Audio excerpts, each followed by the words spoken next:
So, good afternoon guys. Medyo hinapon na tayo dito dahil nung una, bumagsak kasi yung side dito. Ito yung pinakita ko sa ano. Ayan. Bumagsak dyan, kaya nasira lahat yung upuan at saka yung mga buo to, upuan dito, kawayan din. Ganyan, kawayan. So, bumagsak. Okay. So, naglinis pa ako, kaya yun, naabot ako dito ng hapon. Pero ayun nga, pinanawagan ko yung mga kaibigan natin, ating mga close friend relatives na may mga gininto ang puso, no? Through GCash, you can send us. Okay? Chat lang nyo sa Messenger para alam namin. Magano po kayo tawag no? Mag chat po kayo sa Messenger. Okay? So, magandang hapon muli, no? Sa ating mga Kawanders, ating mga solid Kawanders, OFWs na nag-scattered around the world, no? So, shout out sa inyong tanan, sa inyong lahat, no? Pati inyong mga pamilya, nawa ay payapa at healthy ang inyong mga pangangatawan at ang inyong mga mahal sa buhay. So, mapagpalang araw sa inyong sa inyong lahat, Sabado ngayon, okay? Di ba ngayon, 11 ata?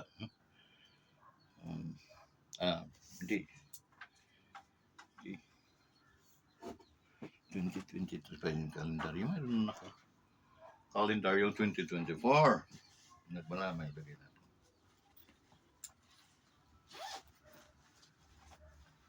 Yun na.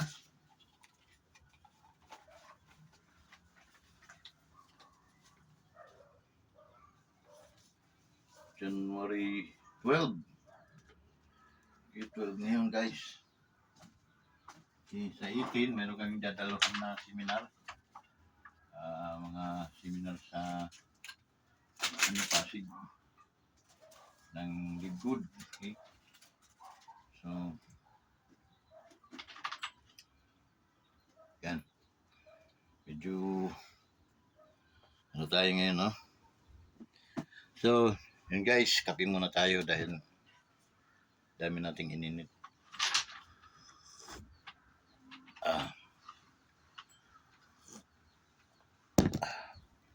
So, nagpakain din tayo ng ating aso. Actually, dalawa ang aso ko dito. Dati tatlo, ito sila ngayon, dalawa na lang. Yun doon sa bahay naman, mayroon kaming 4 doon. So, imagine mo, 6 na aso, no? So, yun. Guys, sa mga may mga extra na mga na gustong tumulong, gustong pagpalain din ng Panginoon, kayo lang po ay makipag-ugnayan sa atin sa Messenger, mag-chat po kayo doon, and then ibibigay ko po sa inyo yung ating GCash, okay? Vicente Velarde GCash, okay? So, mag-chat po kayo, please. To those who are willing to help us, willing na pagpalain sila ng ating Panginoon. So, para mai-repair po natin ito ng maayos para at least kayo naman ay halimbawa yung mga kapasyal dito sa Laguna, hindi po akong mahihiyang imbitahin kayo dahil kasama po kayo sa naging nagpagawa sa ating munting palasyo. Okay? Kubo lang ito. So yun, 8 by 10. Ano nito? So, if God's will, no, mayroon tayong kumita na tayo sa YouTube. Dahil halimbawa, nag-invite kayo ng mga friends, no, para mag-subscribe sa ating YouTube channel. Ano man, tayo ay kikita. Then, pag kumita tayo, pwede na tayo makapagpa-repair nang hindi na tayo nangaabala sa ating mga followers, sa ating mga kaibigan. Okay? Ganun lang kadali yun. Pero ngayon, sa totoo lang, wala pa talaga tayong kita. Kaya, ano tayo, okay? Sa ating mga ano, mga tinutulungan din, okay? Ating mga binabakapan ng mga katulad ng ating pangulo, no? Isang pitik lang ng pangulo. Pare, Commanders. Ito, pasensya ka na, hindi kita napapansin nung Pasko at bagong taon. Ito, para sa yung pang-repair ng kubo. Okay? Because ako na may mga katitig sa inyong mga mata. Dahil alam ko naman kung saan po kami ah, nakaano. Okay? Yun nga, di rin naman kami umaasa. Yun nga lang, siyempre, nasa pangangailangan din tayo. Hindi ito singil o ba humihinging bayad, kundi ano lang, tawag nun, vice versa lang tayo. Okay? Um, honest to goodness, we are your supporters, no? Our beloved Marcos, President Marcos, and First Lady Lisa. Um, I'm so glad na isa po kayo sa napili ko talagang anuhan since senador pa lang si Pangulong Marcos. Because hanga po ako doon sa father ni Ferdinand Marcos Sr. Kalakay. That's the reason why na ano rin namin yung anak, okay? Because I know he has mind of his father. Okay? So, nananawagan din ako sa inyo dahil being your supporter, tagapag bira ng mga taong mga bumibira din sa inyo. Wala pong bayad ang aking serbisyo para sa inyo po. Okay? Ngunit sa mga pagkakataon nito, ilinalapit ko po ang aking pangangailangan na maayos man lang itong ating kubo. At ito marami itong darating ang panahon, pwede na ninyo itong gawing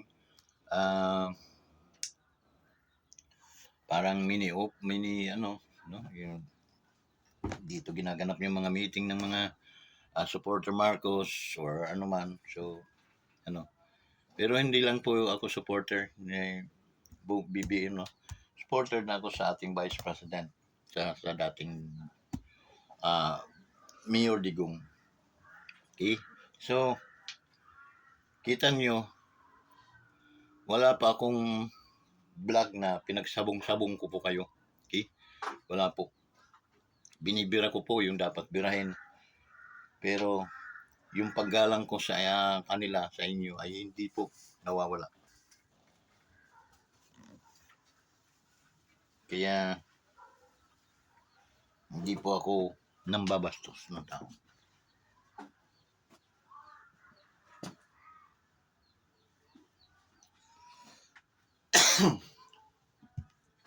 Kaya, mahal na Pangulo, gumawa ka rin ng paraan para at least mapasaya mo ako. Mapasaya mo ang ating mga followers, ang ating almost 600 followers. Mapasaya mo rin sila sa magitan ng napagawa rin natin itong ating munting kubo. Kubo lang ito, Pangulo. Silungan, pero less. Pag ang kahoy, nauubos po kasi, Pangulo, yung mga haligi, kinangat-ngat ng mga anay. Kaya ang ultimatum po nito, na simento, tsaka hollow blocks na. Okay? Yung po talagang plano namin nito noon na medyo may hawak-hawak pa kaming kaunting naubos sa pandemic. And then, ayun, hindi na nakabangon. Yun po, no? Sana makaabot sa'yo, no? So, sa may mga mapagpalang puso, no? Sana makaabot sa inyong mga isip o harapan itong aking panawagan sa inyo. So yun guys, ano po yung ating magiging topics po ngayon sa araw na to, no? Araw ng Sabado. So ako po tatapatin ko po kayo, no? Sa mga vlogger na hindi nagkaroon ng paggalang sa ating mahal na Pangulo. Hindi ko kayo masisisi, okay? Ngunit kayo na rin ang mag-isip. Kasi hindi po maganda na tayo'y kapwa Pilipino ay ano natin, jajabugin natin yung kapwa Pilipino. Kung ano man ang pagkakasala sa inyo, paki-inform din ninyo ako. Baka naman ako yung nagkakalimot-limot lang, no? Pero sa ngayon, wala pa ako nakitang mabigat na kasalanan ng ating Pangulo na para bastusin ninyo ng tawagin nyo kung ano-ano. Okay? Sinabi ko naman sa iyo, nasasaktan din ako noon. Alam ko naman kayo din nasasaktan o iwan ko, no? Kung talagang sanayan na lang ito ng ating mga sikmura. Pero hindi ko masikmura na ganyan po ang trato ninyo sa ating Pangulo at sa First Lady. No? Ayun man, alam ko na medyo nakakaproblema sila dahil kay Romualdez, no? Sa Speaker of House. Di ko nga alam bakit ganyan ang naging attitude, no? Ni Mr. Romualdez. Kaya dinajabog natin. Okay? Dinajabog natin kasi nga dapat naman jabugin. No? Dahil ang presidente po ay hindi Romualdez kundi Marcos. Okay? At saka wala rin naman pagkakautang ang Marcos sa mga Romualdez. Bagkus ang mga Marcos nagkautang sila sa Duterte. Ito yung bibigyang diin ko. No? Kaya ang mga vloggers nagka-litsi-litsi na, nagka-bangga-banggaan na kasi nga para bagang may nagmonopoli, may nagturo ng gawang, may nag-umpisa na wasakin. Okay? At talagang nawasak. Hindi natin pwedeng hindi sabihin hindi wasak eh. Nawasak talaga. So yun. Dapat nating anuhin ngayon na teka muna. Saan ba talaga tayo nagkamali nito? Okay? Kasi yan, may mga vlogger tayo nasa Amerika, yung si Marilu Calocano. Patawad kung jabugin ko po yun dahil kajabog-jabog naman po. At ito po, pakinggan po ninyo naman muna itong aking sasabihin sa inyo. Yun po ay dating ka-DDS natin, dating supporter ni BBM. Okay? Halos yan ay iladlad ang niyan sa pagiging isang mananampalataya kay BBM at saka ni Inday Sara. Okay? Sa madaling salita, supporter ni Pangulong Duterte na ngayon ay naging supporter na. Pero pumunta tayo dito nung mag-i-eleksyon. Nangungumpanya. Pumunta yan dito. Ngunit guys, nung nanalo, okay, magtataka ka. Bigla na lang din ako nataka. Okay? Bakit? Kinalimbang niya si Pangulo at saka yung First Lady. So, malinaw na mayroong nakito, meron siyang tinatagong sikreto na siya lang nakakalam. Okay? Kaya, ano po ako? Naging ikinos ko po yung aking tiwala sa kanya. Yung bakit? Pwede naman kasing pinabot niya ng 2 taon bago siya kumalas. Nga. Pag-alas niya, hindi na lang din siya nanira. Kasi malay mo balang araw, ang tao wala kasing permanent. Balang araw, maalaala ka nila. Tika mo na. Kahit sinalbahin natin to, inano naman tayo. Okay? Hindi tayo siniraan. Siya kasi, ultimano. Buwan lang ata. Siniraan. Ang tawag, tinawag na agad na kuting o ano man, ahas. May mga puti-puting ahas, no? Smugs. Smugs. Imaginin mo, first lady, tawagin mong smugs. Diba? Ang sarap mong putulan ng dila kasi respeto ang ating ano dito. Eh, hindi yung basta-basta ka na lang dahil ikaw yung tao may bibig, basta ka na lang magsasalita ng hindi mga magaganda. So, yun ang kanyang sisti, no? Na ginawa. Ito naman, dumating ang mga taon din, may mga vloggers na sumakay naman doon sa kanyang mga ano. Ang iba yung mga general pa, dating mga general na nag-vlog. Doon ko hindi maunawaan din yung mga taong yun kasi sila ay nagtrabaho sa gobyerno at lalo na sa sandatahang Pilipinas, napaniwala ng isang luka-luka. Hindi ko nga makuha eh. Ako na may hindi militar, hindi general. Hindi talaga ako makuha noon. Bakit? Ang linaw pa sa sikat ng araw yung ano, yung paninira ng ano. Mabuti nga hindi siya pinapakulong o hindi siya pinaalis ba. Tapos kulong dito. Okay? Pwede naman siyang hulihin doon. Okay? Yung paniniraan niya sa Pangulo at saka sa First Lady. May kaso yung mga ganun. Dahil pinabayaan lang, ayun, naging waldas, ika nga, wala nang takot. Ay sinakyan naman na rin mga vlogger na ano. Doon ako nagtaka. Paano sila nakuha o nakumbinsing sakyan yung mga buladas ni Mahar Luka-Luka? Hindi ko naman masasabing mas matalino pala ako kaysa mga yun. Dahil ako hindi talaga ako naniwala dyan. Hindi. Kahit man minsan na malapit-lapit na para maniniwala na ako, hindi talaga eh. Kasi hindi siya galing dito, ibabato sa kanya. Tapos ibabato naman niya dito sa i-vlog naman niya. Maniwala ba kayo sa ganun? Diyos ko. Nasaan ang mga pag-iisip naman ninyong mga ano, kaibigan, mga idol kong mga vlogger, no?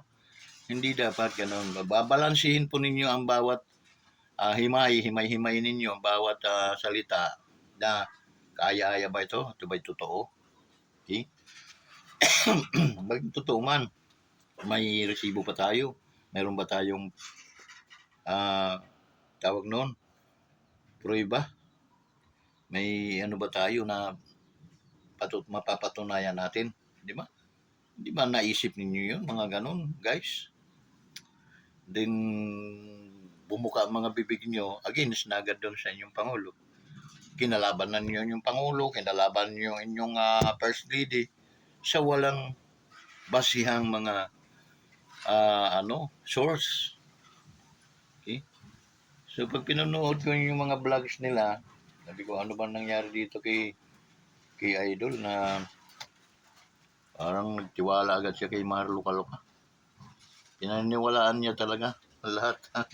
Kaya sabi ko, nako, may problema ito. Ayun na nga. Okay?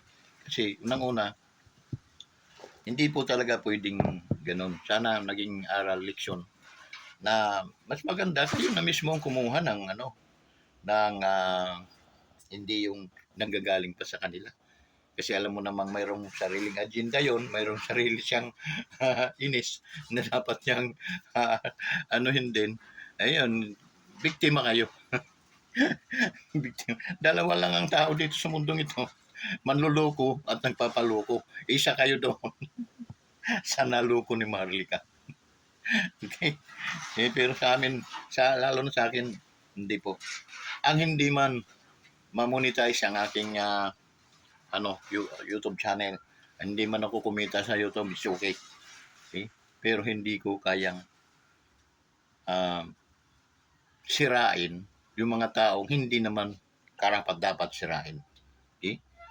Doon kay sa mga taong dapat sirain, ginajabog ko Okay? Yun ang mga ginajabog ko. Tulad yan, sabi ko, wala namang pagkakautang ang Marcos sa mga Romualdez. Wala eh. Okay? At ang ngunit ang alam ko, nagkautang ang Marcos sa mga Duterte dahil pinalibing si Apo Lakay nang si Pangulong Duterte ay nanalo bilang presidente ng Republika ng Pilipinas. Utang na loob po yun na pwede mong ito hanggang sa mga henerasyon na darating ay tingnan. Okay? At okay? Tanggapin na oo nga, may utang tayo dyan sa mga yan. Kaya kailangan balikan natin sila ng magandang asal. Huwag natin silang balakin. Pinakain tayo, tinulungan tayong nailibing ang aking ama. Tapos ngayon titirahin naman natin to ng sabugan natin ng mga parang ipapahabol natin sa mga demonyo. Ay, di ba? Ako muna harapin nyo, mga demonyo. Ako. Okay? Dapat yun ang isang taong mayroong paninindigan. Kaya yung pa man, wala po kayong narinig kay Kawanders na dabugin ko ang aking presidente. Wala. Bagkus, ang sabi ko, tayo manalangin na sana mabuksan ang kaisipan ng ating Pangulo. Magduminaw sa kanya na, mayroon akong utang na loob dito. Kaya, pinsan, lumayas-layas ka na. Kung ikaw ang nag-uumpisa ng mga kaguluhan dito, at nagiging malabo ang takbo ng aming unit team, umalis ka na. Ayaw ko makita yung anino dito sa harapan ko. Saka sa magtanim ka na lang ng kamuti. Makakatulong pa yan sa iyong sarili.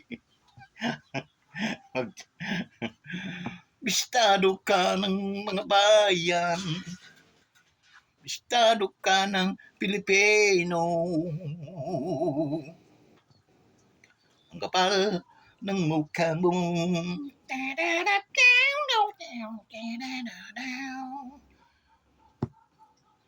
Naalala ko pa si Mike Hanupol, no? Kumusta na kaya? Shout out si Mike Hanupol.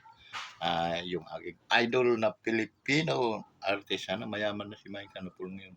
Sa dami ng kantang magagandang ipinodos ng taong yun. Okay? So, shout out sa iyo. Sir, idol Mike Hanupol. Asan ka man ngayon sa lumalop ng mundo? Andito ang inyong tagahanga, si Ka Vincent Velarde, Ka-Wanderers ngayon. So, kung gusto mong matulungan din ang YouTube channel ko, i-subscribe mo, pati yung mga kaibigan, no, mga tagahanga ni Mike Hanupol. Okay? Mike Hanupol tayo for life. Okay? So, yun. So, yun guys, kailangan nating, ang ating Pangulo ay tao lang yan. Kailangan niya ng panalangin. Baka pa natin ng panalangin. Hindi para upang pag sabong-sabungin natin sila, siraan natin ng bawat isa. Kaya mangyayari yan, magkakaritan yan hanggang sa butot balat na lang magigita sa kanya. Okay? So, hindi. Kailangan natin ipanalangin para at least magkaroon ng pagkakaisa, baguhin ang mga attitude at ang pangunawa para at least maging tahimik ang ating mundo. Okay? Ang ating bayan ay umunlad. So, gandang hapon ulit at sana ay wag niyong kalilimutan, no, ang ating mga panawagan sa mga mayroong mga extra, no, na budget. Please help us to repair this kubo sa sa Messenger. Okay? Mag-message lang po kayo doon para maibigay ko sa inyo yung GCash number natin. Okay? And then guys, yung ano nga pala, no? Hindi pa kayo nakapag um, subscribe sa ating YouTube channel, please subscribe or either likes, share para maraming makapanood. And then, mag-comment po kayo. Okay? Huwag po kayong mahiyang mag-comment guys. Okay? Pagkakataon yung halimbawa, mayroon kayong ipapa-shoutout, papakumusta, may mga birthday, babati. So, i-comment lang ninyo below. And then babasahin natin. So, mapagpalang araw sa inyong lahat. Bukas linggo, kayo ay dadalaw na naman sa mga kasimbahanan. Pagpalain kayo guys. Shout out sa inyong lahat. God bless you all. Bye-bye!